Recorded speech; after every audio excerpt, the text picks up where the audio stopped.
अस्सलाम वालेकुम जी। आप देख रहे हैं city 11 news Pakistan HD। Faisalabad से खबर शामिल करते हैं। हमारे divisional bureau chief Tahseen Haider Rasheed की रिपोर्ट के मुताबिक Al Habib welfare foundation of scholars development के ज़ेर एहतमाम गुलाम मोहम्मद आबाद में ट्रेनिंग सेंटर का इफ्तिताह किया गया। इस मौके पर deputy director social welfare and Baitul Maal Farooq Bhatt ने अपना इजहार ख्याल करते हुए कहा कि हम अपने साथ मुंसलिक NGOs की बेहतरी के लिए हर मुमकिन इक़दामात की कोशिश कर रहे हैं।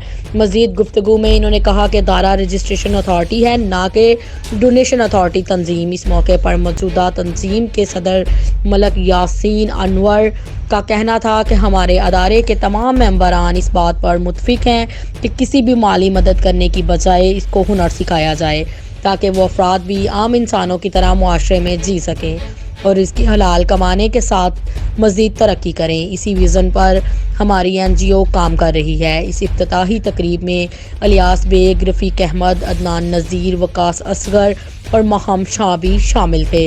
मज़ीद अपडेट्स के लिए देखते रहें सिटी 11 न्यूज़ पाकिस्तान HD।